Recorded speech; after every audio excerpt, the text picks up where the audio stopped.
రంగారెడ్డి జిల్లాలో బీఆర్ఎస్ నేతలు ఆందోళనకు దిగారు. కడతాల్ మండల కేంద్రంలోని కస్తూర్బా పాఠశాలను ప్రారంభించాలంటూ బీఆర్ఎస్ నేతలు డిమాండ్ చేశారు.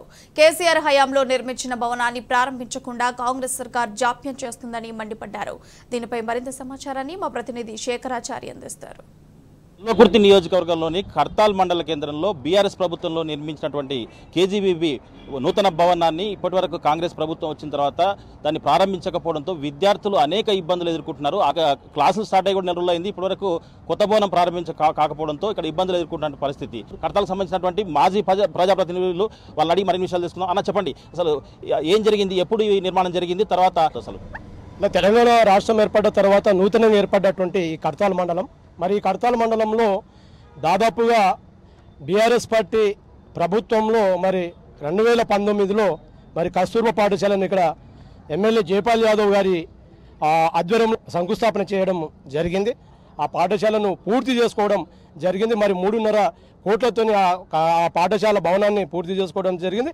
మరి ఆ పాఠశాల భవనం ఏదైతే పూర్తయినటువంటి సందర్భంలో మరి దాదాపుగా ఈ తెలంగాణ రాష్ట్ర ప్రభుత్వంలో మరి ఏదైతే విద్యా సంస్థలు పునః ప్రారంభమయ్యాయి మరి 2004-2025 సంవత్సరంలో మరి దాదాపు నెల 15 రోజులు గడుస్తున్నప్పటికీ కూడా మేము ఎన్నోసార్లు మా ఇప్పుడు ఏదైతే కాంగ్రెస్ ప్రభుత్వంలో ఉన్నటువంటి ఎమ్మెల్యే గారిని కసిరెడ్డి నారాయణ రెడ్డిని కావచ్చు, అదేవిధంగా అధికారులను కావచ్చు, పదే మేము విద్యా సంస్థ మీద పెట్టినటువంటి శ్రద్ధ మరి ప్రభుత్వ విద్యా సంస్థల మీద పెడతలేరని చెప్పి ఈరోజు మేము ధర్నాకు దిగాము.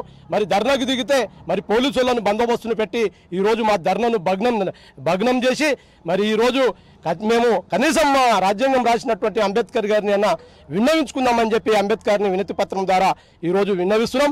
అదేవిధంగా ఇప్పుడే మాకు సోషల్ మీడియా ద్వారా అందినటువంటి సమాచారం ఏంటంటే 17 తారీఖు నాడు ప్రారంభిస్తామని చెప్పి గౌరవ శాసనసభ్యుల వారు చెప్పడం జరిగిందంట. మరి 17 తారీఖు నాడు ఏదైతే పాఠశాల భవనాన్ని ప్రారంభించకపోతే ఖచ్చితంగా ఇప్పుడే మా నాయకులు చెప్పినట్టు అమరణ నిరాహార దీక్ష చేస్తామని చెప్పి ఈ మీ మీడియా ద్వారా మేము తెలియజేస్తున్నాం. పాఠశాల భవన ప్రారంభానికి అంటే ప్రారంభించకపోతే ఈరోజు దీక్ష కూర్చుంటామని చెప్పారు. ఈ రోజు జరిగిన పరిణామాల్లో ఏం జరిగారు చెప్పండి. 2024-25 ఏదైతే ఈ విద్యా సంవత్సరం ఉన్నదో మరి 30 రోజులు గడుస్తూ ఉన్నది. ఇంకా పాఠశాలను ప్రారంభించకుండా కొంతమంది విద్యార్థులను అటు ఆమన్గల్లు, ఇటు కందుకూరు, అటు వివిధ ప్రాంతాలకు మైగ్రేట్ చేయడం వల్ల విద్యార్థులు చాలా ఇబ్బంది పడుతున్నారు. మరి ఈ క్రమంలో అధికారులను కానివ్వండి, ప్రస్తుతం ఉన్నటువంటి కాంగ్రెస్ ప్రభుత్వ పెద్దలను కానివ్వండి కలిసినప్పటికీ ఫలితం శూన్యం. శాంతియుతంగా ఏదైతే నిరాహార దీక్ష కార్యక్రమం చేపట్టడం జరిగింది. మరి నిరాహార దీక్ష చేపట్టినాము అని చెప్పి మరి తెలిసినప్పటికీ వెంటనే వాళ్ళు ఆకాశరామన్న ఉత్తరాల ద్వారా 17వ తేదీ నాడు 17వ తారీఖు నాడు ప్రారంభం చేస్తామని చెప్పి ఒక సమాచారం అందజేసారు. మరి గతంలో 3వ తారీఖు చేస్తామన్నారు, 6వ తారీఖు చేస్తామన్నారు, 17వ తారీఖు కూడా చేస్తామంటారు. ఇది ఎంతవరకు నిజము? మరి 17వ తారీఖు అన్నా చేస్తారా చేయరా? మమ్మల్ని పోలీసులను పెట్టి నిలువరించినప్పటికీ భారత రాజ్యాంగ నిర్మాత డాక్టర్ బాబాసాహెబ్ అంబేద్కర్ గారి దగ్గరకు వచ్చి మా యొక్క వినతిని వారికి సమర్పించడం జరిగింది. ఏదైతే సమాచారం అందిందో దాని ప్రకారంగా వాళ్ళు ప్రారంభం చేయకపోతే పెద్ద ఎత్తున ఈ కడతాల మండలం కేంద్రంలో ఉన్నటువంటి బడుగు బలహీన మైనారిటీ విద్యార్థుల యొక్క సంక్షేమం కోసము మేము 18వ తారీఖు నాడు ఆమరణ నిరాహార దీక్షకు కూడా వెనుకడుగు వేయము అని చెప్పి బీఆర్ఎస్ పార్టీ తరఫున ఈ సందర్భంగా తెలియజేస్తాం. మీ కార్యాచరణ ఎట్లా ఉంటా ఉంది? తర్వాత ఒకవేళ 17వ తారీఖు కాకపోతే ఏం చేస్తారు నెక్స్ట్? గత ప్రభుత్వము మన హరీష్ రావు గారు భూమి పూజ చేసిన పాఠశాల హాస్పిటల్ని మళ్ళీ భూమి పూజ రావడానికి ఆయనకు టైం ఉంది. కానీ మరి ఈరోజు స్కూల్ ఓపెన్ చేయడానికి ఆయనకు టైం లేదని చెప్పేసి మా పార్టీ ద్వారా మేము సభవించుకుంటున్నాం. మరి ఏంటంటే గత 3 రోజుల క్రితం కూడా మేము ఫేస్ టు ఫేస్ ఎమ్మెల్యే గారిని అడిగాం, అధికారులను పెట్టుకొని మరి రెడీ టు యూజ్ ఉన్న బిల్డింగ్ ఎందుకు మీరు ఇనాగ్రేషన్ చేయట్లేదు అంటే అప్పుడే ఆయన పిలిచి మార్నింగే మేము టైం తీసుకుంటాం అది అని చెప్పేసి ఏదో నిరంకుశతోటి ఏదో నిస్వార్థంగా వెళ్ళిపోయాడు. మరి ఆ రోజు మేము ఖండించినాం. ఇంతకుముందు కూడా 3 సార్లు 4 సార్లు ఇలాగే మేము అడగడం జరిగింది. అడిగినప్పుడల్లా 3-4 సార్లు వాళ్ళు టైం ఎక్స్చేంజ్ చేసుకోవడం జరిగింది.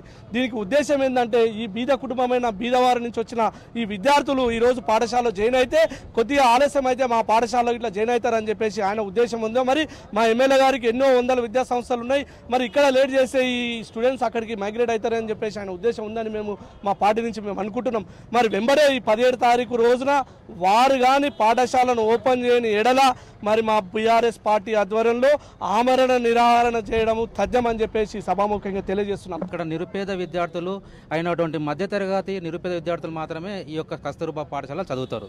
వాళ్ళ కోసం మేము పోరాటం చేస్తూ శాంతియుతంగా మేమేం చేస్తున్నాం, మా యొక్క భావాన్ని వ్యక్తపరుస్తున్నాం. ఇక్కడ పాఠశాలను త్వరగా ఓపెన్ చేయాలనే భావాన్ని వ్యక్తపరుస్తుంటే భావ వ్యక్తీకరణ లేకుండా ఈరోజు పోలీస్ శాఖ ద్వారా గవర్నమెంట్ అడ్డుకుంటుంది.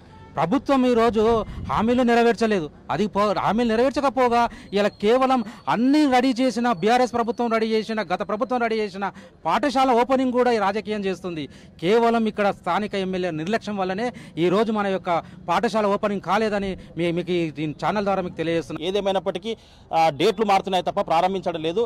ఇప్పటికైనా ప్రభుత్వం ఇచ్చిన అంటే సోషల్ మీడియా ద్వారా వస్తున్నటువంటి సమాచారం మేరకు 17 తారీఖు ఒకవేళ ప్రారంభించకపోతే రాబోయే కార్యాచరణ చాలా తీవ్రంగా ఉంటుందని చెప్పేసి వీళ్ళు ప్రభుత్వాన్ని హెచ్చరిస్తున్నటువంటి పరిస్థితి అయితే కనిపిస్తూ ఉంది. వీడియో జర్నలిస్ట్ రామకృష్ణతో శేఖరాచారి, టీ న్యూస్, రంగారెడ్డి జిల్లా.